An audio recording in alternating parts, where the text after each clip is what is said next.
노보스 인더스트리.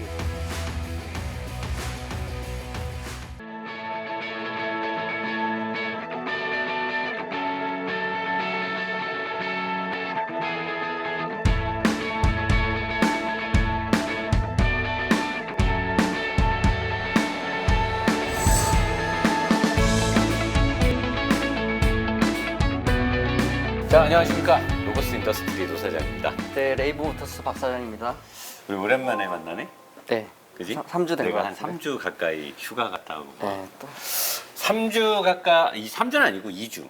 네. 2주를 쉬고 놀랄만한 차를 갖고 왔지. 우리나라 자동차 SUV나 미니밴이나 뭐 RV에 관련된 차들을 좋아하는 사람들을 놀라게 만든 화제 차. 네. 팰리세이드. 남들 다 할 때 안 하고 왜 이렇게 뒤늦게 하냐라는 사람들의 질문에 나는 이렇게 대답했지. 제조사의 시승행사에 가서 그들이 원하는 대로 차를 설명해 주기 싫었다. 하지만 사실은 초대를 받지도 못했다. 네. 초대를 못 받으니까 못 가는 거고. 우리는 대신에 이렇게 편하게 네. 유저의 차를 가지고 이렇게 하는데, 처음에 팰리세이드가 등장했을 때 이 계보를 따져봤더니 산타페 플랫폼을 썼더라고. 네.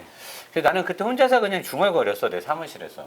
산타페 플랫폼으로 만들어 봤자지. 네. 근데 껍데기를 잘 만들어 놓으니까 네. 아, 장난 아니야. 그리고 우리나라 사람들 옛날부터 내가 했잖아. 세계에서 가장 까다로운 한국인의 취향. 네. 싸고 튼튼하고 빠르고 연비 좋아야 되고 차 커야 되고 안전해야 되고. 네. 이걸 다 갖춰야 되니까. 근데 이 차가 한국 사람들이 좋아하는 적당한 가격에 엄청난 크기. 네. 근데 일단은 내가 며칠 동안 타본 결과 실내 내장과 실외관, 그 다음에 일반적인 운전자가 느껴지는 감성적, 체감적 품질은 으뜸이라고 봐. 그거는 정말 현대가 뭔가 이제 감을 잡은 것 같아. 차를 만들고 패키징을 구성하는 감을 잡은 거고. 자, 그러면 서론이 너무 길었는데, 자, 지금부터 우리 박 사장을 통해서 팰리세이드의 내실을 한번 보는. 네. 자, 이 엔진부터 좀 설명을 해주면 우리 박 사장. 엔진 어떤 엔진인가? 지금 출시된 지 거의 10년 차 가까이 됐을 거예요. 아마 9년, 10년 정도 된 엔진이고. 설마 맞습니다. 이 R 엔진이? 네, R 엔진이요. 계속 개량이 됐을 거예요. 네, 계속 개량이 됐고요. 음, 그다음에 마지막으로 최근 개량된 거는 그 유로 6 요소수 방식이 들어가면서 음. 한 2, 3년 전에 마지막으로 그 리비전이 됐고요. 요소수가 들어가기 전에 LNT 방식, 네. 지금 SCR 방식. 네, 맞아요. 그러면은 요소수가 들어간 후에 이후 업그레이드는 없었어? 이후 업그레이드는 일단 소프트웨어적인 업그레이드, 그 오일 증가 이슈 때문에 소프트웨어적인 업그레이드가 있었고. 요소수 때는 오일 증가로부터 자유롭지 않았나? LNT 방식일 때 오일 증가가 문제가 된 게 아닌가? 디젤이 그쪽으로 왔다 갔다 하면서 그게 다시 엔진 블럭으로 넘어왔으니까. 예, 노 사장님 의견이 맞는데 그 LNT에서 SCR 요소수 방식으로 갔지만 그래도 그 후처리 장치 내에 포집되어 있던 연료를 이제 포집되어 있던 먼지를 태우는 과정에서의 문제거든요. 그래서 같은 맥락으로 움직이기 때문에 조금의 여지는 있어요, 아직도. 그래서 좀 지켜봐야 그래서 돼요. 아직도 사람들이 거기에 대해서 자꾸 동호회에서 말이 나오는구만. 네, 그렇죠. 근데 이제 네, 분명히 심하지 않은 거지. 네, 그러면 현재 내가 이 차를 2,000km 정도 탄 차를 받아서 내가 지금 약 한 200km 정도 타고 있는데 네, 요소수 경고등이 들어왔단 말이야. 벌써요? 그 이유는 뭐야? 요소수를 물론 얘네가 요소수가 비싸지. 한 통에 10,000얼마 하잖아. 근데 현대는 지금 그 돈도 아끼기 위해서 네. 요소수를 조금 넣고 차를 판 거잖아. 우선 조금 넣고 판 것도 있겠지만 이 차가 그 요소수 분사하는 게 훨씬 더 많다고도 할 수 있는 거예요. 요소수를 많이 뿌림으로써 앞쪽 동력을 얻을 수 있는 부분을 퍼포먼스를 더 높일 수가 있잖아요. 자유롭게 쓸 수가 있으니까. 배출가스를 그쪽에서 강력하게 줄여주니까. 네, 그렇죠. 그러면은 두 가지 문제가 야기가 될 텐데, 요소수를 만약에 박 사장 말대로 이 차가 네. 요소수를 많이 썼다 쳐봐. 네. 그러면은 디젤 차를 타는 이유가 낮은 RPM에서의 두터운 토크도 있지만 네. 연비의 이점 때문에 사실 유럽 사람이든 그쵸. 우리나라 사람들은 디젤 타는 거지, 연비의 이점이 없으면 디젤을 탈 이유가 없단 말이야. 네. 근데 요소수를 많이 써버리면 요소수 값도 사실 연비에 포함을 해야 맞아요. 되잖아. 맞아요. 그건 연비에서 가솔린보다 자유롭지만 요소수 값이 들어가 버리면은 그건 말짱 꽝이잖아. 그렇죠. 요소수 값도 무시 못하는 부분이거든요. 디젤에 있어서. 거기에 플러스 요소수는 암모니아잖아. 네. 암모니아도 사실 대기 중에 좋은 성분은 아니잖아. 그렇죠. 완전히 암모니아가 뒤로 나가는 것도 예, 예. 그러면 이거에 대한 규제도 또 강화가 돼야 되네? 요소수를 쓰는 차량에 대한 배출가스의 기준에서 일산화탄소, 이산화탄소, 질소산화물에 대한 것만 볼 게 아니라 이제 요소수에 의한 암모니아나 화학 반응에 의한 다시 생성되는 어떤 그 배출가스 새로 생성되는 네. 그런 것들에 대해서도 규제가 강화가 돼야 되지 않겠나 이거지. 그렇죠. 그게 유해하다고 판단이 되는 부분이면은 분명히 강화가 돼야 될 거고요. 그다음에 현대 이제 기술의 발전에 따라서 계속 규제가 생기고 있는데 사실 규제가 앞서서 기술이 따라가는 추세이긴 해요. 모든 이제 관계기관이나 또는 환경단체 이런 데서도 다 인지하고 있겠지만 기술의 수준을 고려해서 아마 조금씩 시간을 좁히지 않을까요? 근데 나는 규제가 앞서가지 못하면 어떤 상황이 생기냐? 옛날에 진짜 한 40년, 50년, 60년대 차 지나가면 애들 얼굴 새까매지는 거야. 규제가 없으니까 그냥 배기가스 그냥. 네, 맞아요. 그러니까 차 한 번 지나가면 애들이 얼굴이 그냥 위장막이 된단 말이야. 네. 그러니까 나는 사실 기술 개발에 어려움이 있더라도 규제가 강력하게 앞서가는 게 나는 맞다고 봐. 자, 그러면 이 엔진은 과거 9년 전에 개발된 현대자동차 2.2 디젤 R 엔진인데 LNT 방식에서 최근에 SCR 방식인 요소수 방식. 네. 여러분들이 여기서 모르신다라고 하면 LNT 방식은 가지고 있는 연료를 촉매 쪽 뒤에 분사를 해서 거기서 질소산화물을 태워버리는 방식이고요. SCR이라는 방식은 요소수 방식이라고 해서 연료 탱크 옆쪽에 요소수 탱크가 있어요. 거기다 요소수를 놓고 배출가스가 나가는 관 1차, 2차 촉매를 지나서 나갈 그 1, 2차 중간 지점에 나가는 배출가스와 함께 거기서 섞이면서 화학 반응에 의해서 암모니아와 질소산화물이 없어지는 게 요소수 방식이거든요.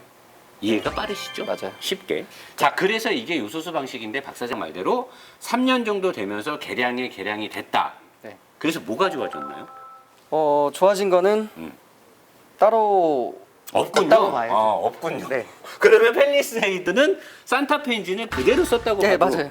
맞습니다. 뭐가 없다는 거를 망설이면서 얘기를 해. 네, 뭐 완전 과거를 비유하자면 여러 가지가 있겠지만 최근 근래 이미 산타페를 많이 타고 계시고 그러면 이게 저기에도 들어가겠네? 소렌토라든가 네, 기아 카니발에도 카니발에도 들어가고 네, 그 엔진이. 그 엔진입니다. 근데 왜 그런 차들에 비해서 유난히 정숙성이 좋은 거야? 우선은 추가적으로 그 하드웨어적인 부분에서도 보강을 한 부분이 있고요. 그러니까 예를 들어서 마운트의 설계라든지 구성 그리고 또 외부 차음할 수 있는 그다음에 흡음재 이런 것들도 있겠고요. 또는 소프트웨어적으로 아까 말한 대로 연료량이라든가 아니면 요소수를 많이 쓰니까 오히려 더 질소산화물을 그렇죠. 더 많이 배출하게끔 세팅을 해서 출력을 높일 수도 있다. 그럴 수도 있죠. 자, 그러면 진동 부분에서 네. 요거 있잖아. 네. 이게 상부의 메인 마운트인데 네. 왜 이걸 다 주철을 썼을까? 보통 여기까지는 알루미늄을 쓰는 게 일반적인데 그쵸. 적어도 써도 되고. 이렇게 예. 고급차로 나온 거잖아. 네, 그렇죠. 그리고 사실 저는 팰리세이드는. 얘보다도 이쪽에는 써야 되지 않았나 그런 생각이 들어요. 차체랑 또 네, 연결되니까. 저쪽을 많이 대신에 엄청 조용한 거는 이런 인슐레이드 패드 같은 걸 많이 썼기 네, 때문에 이런 하드웨어적인 부분이 가장 클 거예요. 이런 그러니까 정밀한 부분인데. 세팅과 고급 소재보다는 예. 꼼수를 많이 쓴 거네. 그쵸. 저 방식은 곧 렉서스가 좋아하는 방식인데. 네, 맞아요. 나는 이 차를 보면서 현대가 렉서스를 참 많이 따라하는구나 네. 라는 걸 느끼고 있거든. 저도 그렇게 느껴요. 하체를 보면 아마 더 느낄 것 같은데. 이쪽은 지금 이쪽으로 지금 흡기가 들어가는 거잖아. 네. 이쪽에 지금 터빈들이 있는 거니까 배기는 절로 바로 나가고 네.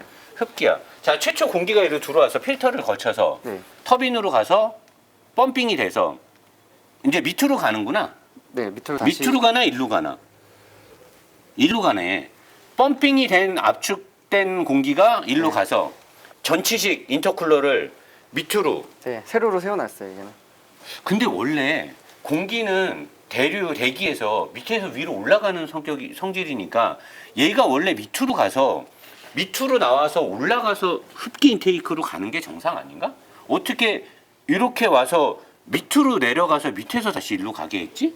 상관없나? 압력이 워낙 세니까? 뭐 큰 상관은 없어요. 원래 터빈에 압력이 있으니까 네. 압력으로 밀어버리니까. 네. 그러면 요즘에 나오는 고급차들이나 수입차들은 가솔린이어서 그랬나? 내가 지금 헷갈리는데 네. 대부분 이렇게 전치식 앞에 대류에 의해서 인터쿨링을 하지 않고 쿨링을 하지 않고 이 근처에다 요새 벤치빔 다 그렇잖아. 이게 네. 짧잖아. 움직이는 네, 동선이. 순행식 인터쿨러를 주위에 두는데 왜 현대자동차는 네. 아니면 디젤이라 그런 거야? 왜 이렇게 전치식을 쓰는 거지? 전치식이 이제 가격적인 이점이 있고 아 끝이네. 네. 아, 가격적인 이점이면 끝난 거지. 네, 뭐. 그리고 현대자동차인데. 굳이 디젤은 음. 물론 다 순행식이 유리한 점이 많아요. 장점이 알다시피 유리한 점이 많고 음. 대신 비용이 많이 들잖아요. 음. 근데 이제 그런 걸 떠나서 디젤은 특성상 가솔린보다는 그 연료 공연비에 있어서 음. 조금 더 폭넓게 자유롭거든요. 그러니까 가솔린은 뭐 몇 대 몇 혼합비를 잘 맞춰주고 해야 노킹도 안 생기고 그러는데 사실 이게 노킹의 우려 때문에 이제 거의 장착하게 되는 부품이니까 뜨거운 공기가 들어가면 안 되니까 디젤은 사전 발화가 네, 돼버리니까. 그거에 이제 노킹에서 조금 자유로운 편이거든요. 음. 그러니까 디젤은 그런 점이 있고 그다음에 가장 큰 거는 원가 절감이고 그다음에 꼭 디젤에는 써야 되냐 이렇게 치면은 그나마 가솔린보다는 자유롭게 좀 자유롭다 이렇게 쓸 얘기할 필요가 수 있어요. 없다. 네, 쓸 필요가 없다라기보다는 좀 더 자유롭기 돈이 때문에 싸다. 네, 이렇게 중요한 건 싼 돈이 설계에도 싸다. 먹어 들어가는 거죠. 싸게 해도 괜찮다. 네네네. 네, 그럼 끝난 거지. 자 그리고 이 차가 디젤이고 앞에 엔진이 되게 무겁기 때문에 나는 사실 이런 차일수록 더더욱 더 배터리가 트렁크로 가주는 게 맞다라고 보는데 배터리가 뒤로 가지 않았다는 건 원가 절감이겠죠. 네, 원가 절감. 원가 절감. 이게 뒤로 가면 배선값이 엄청 드니까. 예, 그렇죠. 배선값 때문에 절대 뒤로 안 갔고. 자 그리고 차대는 여기가 지금 끝이거든. 네. 여기서부터 휠하우스 부분을 요새 전륜차들 모든 차들이 그렇듯이 LP일러 끝단에 했고 네. 이렇게 대충 보면 산타페나 투싼의 프레임을 확장한 티가 나. 네. 어디를 용접하진 않았는데 설계 때부터 확장의 프레임을 가지고 설계를 해서 네. 좁은 차대에 맞아요. 외형을 바깥으로 따로 늘린 게 아니고 아예 그냥 네, 아예 메인 차대를 찢어 저는 이 부분이 좀 그렇게 보이는데 이 부분이 원래 이렇게 양쪽 요만큼씩 늘린 게 아닌가. 요만큼을 늘린 거 같지, 그치? 네. 원래 얘가 이쯤에 있어야 예, 되는데 양쪽으로 한 3, 4cm, 4cm나 5cm씩 늘린 거 네, 같아. 그렇죠. 전폭이 차폭이 그러면 10cm 정도 늘어난 느낌이 들거든 네. 지금. 그걸 늘린 것까지는 괜찮아. 근데 문제는 여기 부분에서 이 차대가 끝났는데 네. 이부터 여기까지 아무것도 없다라는 거야. 차대를 관장하는 게 없고 프레임만 하나 딱 나갔어. 네. 요 밑에 보면 프레임이 하나 나왔는데 프레임의 크기가 아반떼 정도에 쓰이는 프레임이야. 이 차가 공차 중량이 몇 킬로인지 알아? 지금 한 1950 정도 될 거예요, 디젤 모델은. 그지? 네, 1900. 그러면 약 2톤에 육박하는 차인데 네. 2톤에 육박하는 차가 여기에도 보면 지금 벤츠나 BM이나 이런 고급차들이 쓰듯이 굴곡이 없어. 네. 굴곡이 없이 이렇게 스킨헤드를 해놓잖아? 네. 강성이 약해. 그럴 것 같아요. 굉장히 이게 약하단 말이야. 곳곳에 초고장력 강판을 썼다고 하는데 현대 초고장력 강판은 수치를 봤을 때 초고장력 강판이라고 하기에는 수치가 그렇게 높진 않아. 그리고 이쪽 부분에는 적용이 안 된 걸로 저도 데이터를 봤는데 음. 아마 저 A필러 끝단에서 하고 음. 그다음에 승객석 쪽 하단 쪽이랑 이렇게 해서 잡은 걸로 보이는데 그럼 얘는 이쪽 앞쪽은 조금 IIHS를 어떻게 통과했을까? 내가 봤을 때 이런 형상으로는 IIHS 통과가 쉽지 않을 것 같은데. 왜냐면 현대가 이 여기에 쇠를 네. 다른 제조사들에 비해서 월등히 센 거를 쓸 수 있는 회사가 아니야. 돈도 안 되고. 네. 근데 이 앞에 뭐가 없어. 아무것도. 아무것도 없고 메인 우물정자 프레임 저 하나만 나갔는데 다른 회사들처럼 밑에 하나 더 나가거나 위에 나간 것도 없고 달랑 저거 하나 나갔는데 저 하나조차도 너무나 작다라는 거지. 네, 크진 않아요, 보면. 약 2톤에 육박하는 차를 그러면 이거는 지금 이 앞에 요거 하나만 나왔으면 이 앞에 밑으로 지나가는 네, 가로로 지나가는 게 있어야 되는데 그것도 없잖아 지금. 지금 보이질 그거를 않아요. 이름을 뭐라 그러더라? 우리 사고차 볼 때 전판넬이라 그래? 네, 전판넬. 전판넬이 지금 되게 부실한데 전판넬이 부실하다는 건 이 앞쪽에 보호도 없다라는 거면 그럼 달리다가 고란이나 어떤 물체에 가볍게 충돌을 하면 얘는 그냥 앞에 작살나는 거네. 여기까지 손상이 쉽게 일어나는 구조예요, 지금. 그러면 라디에이터랑 전치식 인터쿨러 그냥 싹 다 날아가는 거네? 그렇죠. 살짝만 박아도 차 바로 스탑이네. 모든 차가 그렇긴 하지만 응, 이 차는 특히나 차체가 큰데 응. 좀 그 골격이 그러니까 지금 H자가 뻗어 있 그러니까 H자가 완성이 돼야 되거든요. 어. 마지막 마감이 돼야 되는데 이쪽 라인이 없잖아. 아무것도 없어요. 지금 뭐. 없고 여기에서부터도 아무것도 없어. 네. 얘 하나로 IIHS를 버틸려면 그럼 얘는 지금 여기서만 버텨준다는 거야. 대신에 이쪽에서 어. 대각선으로 보면은 여기도 하나 더 완충할 수 있게 구조를 만들어. 아 여기서 1차 충격 완화. 네. 저거 찌그러지면서 여기서 먹고 네. 여기서부터 여기까지 네. 먹고. 아. 그러니까 다른 차들은 보면 앞쪽을 이렇게 연결하고 여기서 여기는 얇은 철판으로만 이루어져 있고 여기서 바로 받게 돼 있거든요. 저기 휠하우스 부분부터. 근데 얘는 이쪽을 좀 각을 쳐서 각을 져서 일단 거기 한번 보강을 먹게 한번 했어요. 예. 한 박자 한 테포를 여기서 머금게 해줬네. 네. 그래도 나름 보강은 한 거네. 그쵸. 그렇다 하더라도 전체적인 강성은 좋을 리가 없네. 좋지는 않아 보여요. 뭔가 부실하지. 네. 굉장히 부실하고. 하체를 열어봐야 되겠지. 박 올려봐야 사장이 봤을 되겠지만. 때는 이 레이아웃은 어때 보여? 레이아웃 자체요. 레이아웃 자체가 뭐 팰리세이드가 이제 주력 차종들이 4,300부터 뭐 4,700, 800 사이가 주력 차종이거든. 네. 4천만 원대 국산 SUV. 네. 어때 보여? 그냥 무난하다고 생각하는 정도? 무난하다고. 네. 근데 뭔가 짜임새 있진 않는 느낌이에요. 좀 제가 볼 때는. 나는 그냥 여기만 보면은- 꼼수는 많이 부려놨는데 네. 그러니까 진짜 참 잔머리 잘 굴린다. 약점이 안 잡히게끔 어떻게든 이렇게 해놓은 거야. 내가 지금 대놓고 까진 못하겠어. 그러니까요. 근데 부족한 건 사실인데 네. 대놓고 까지 않게끔 세팅을 한 것 같아. 저도 되게 얌스러워졌어. 그렇게 회사가. 보여요. 도요타 같이 변했어. 현대자동차가.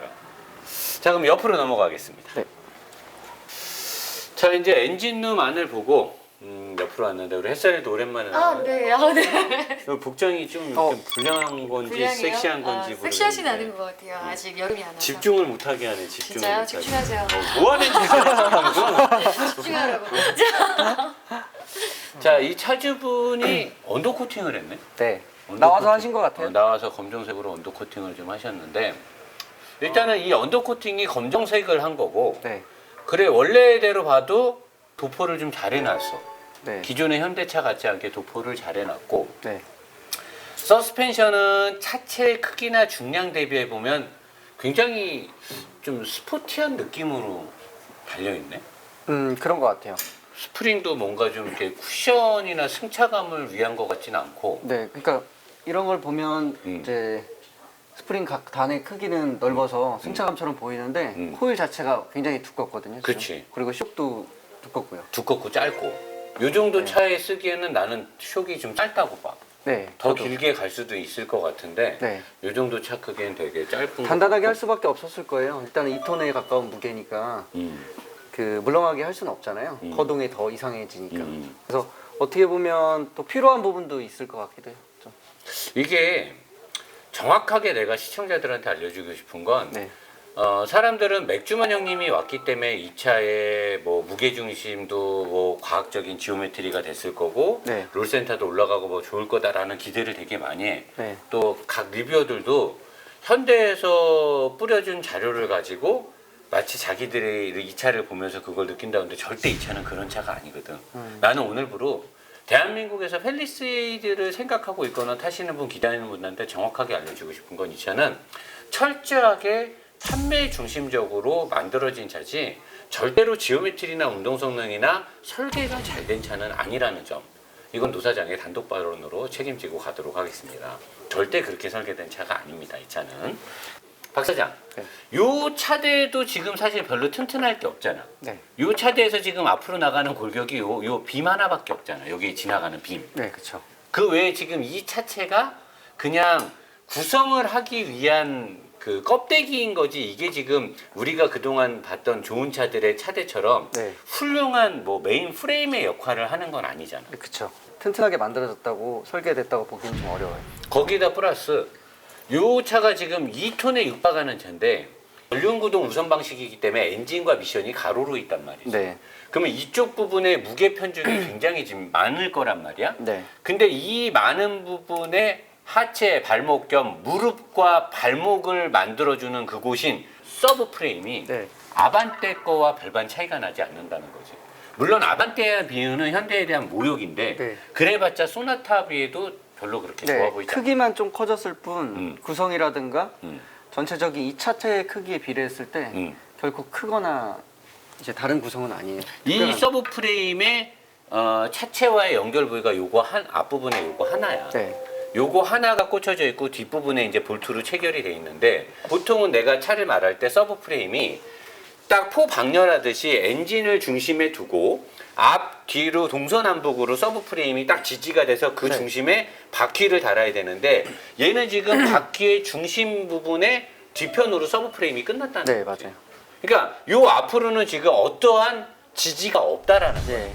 제조사가 가장 흔들리지 말아야 될 게 필요한 게 소재공학과 네. 그 다음에 기초공학, 설계공학이야. 근데 우리나라는 기초공학은 일단 전무해.